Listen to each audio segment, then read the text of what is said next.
નમસ્કાર ખેડૂત મિત્રો, તમારું સ્વાગત છે અમારી એમટી બજાર ભાવની ચેનલમાં।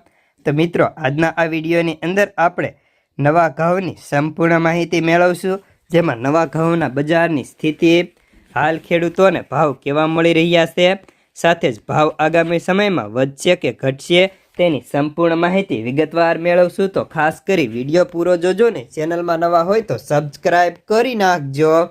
તો મિત્રો, હવે ખેડૂતોના ખેતરોમાંથી ઘઉં આગેતરા હોય તે નીકળવા માંડ્યા છે અને પાસોતરા પણ પાક માથે આવી ચૂક્યા છે। ત્યારે સૌરાષ્ટ્રમાં નવા ઘઉંની કુલ 80થી લઈને 90,000 બોરીની એવરેજ રોજિંદા આવકો થવા લાગી છે।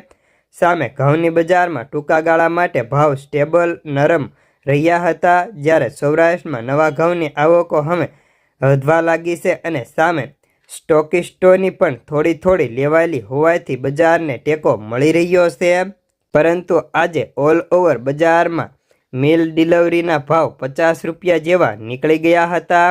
આગળ ઉપર ઘઉંની બજારના વેપારો કેવા થાય છે તેના ઉપર જ બજારનો આધાર રહેલો છે ને સાઉથ માટે કન્ટેનર બિલ્ડિંગમાં 2600 હતા, તો અમદાવાદમાં મિલના નવા ઘઉંના ભાવ 2700 રૂપિયા પ્રતિ ક્વિન્ટલ, તો બરોડામાં 2775, તો સુરતની મિલમાં ભાવ 2811 રૂપિયા પ્રતિ ક્વિન્ટલે બોલાતા હતા।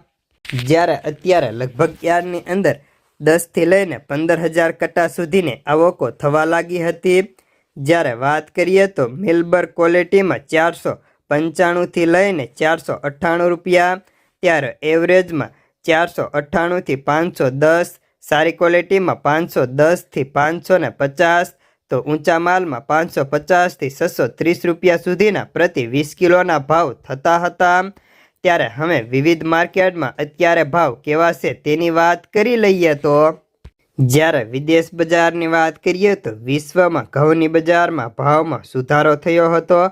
બેન્ચમાર્ક શિકાગો ઘઉં વાયદો આજે 9.74 સેન્ટ વધીને $5.43 સપાટીએ જોવા મળ્યો હતો। ઘઉંના ભાવ સપ્તાહ દરમિયાન 2% જેટલો વધારો થયો છે। જો કે આપણે ત્યાં હાજર બજારમાં તેટલો ટેકો જોવા મળતો નથી। જો આવકો ઓછી માત્રામાં રહેશે અને ખેડૂતોની વેચવાલી બહુ મોટી માત્રામાં નહીં થાય તો બજારને ટેકો મળ્યો રહેશે। તો બસ આજના ઘઉંના સમાચારમાં આટલું જ। ધન્યવાદ। ફરી મળીશું એક નવા વિડીયોની સાથે। આભાર।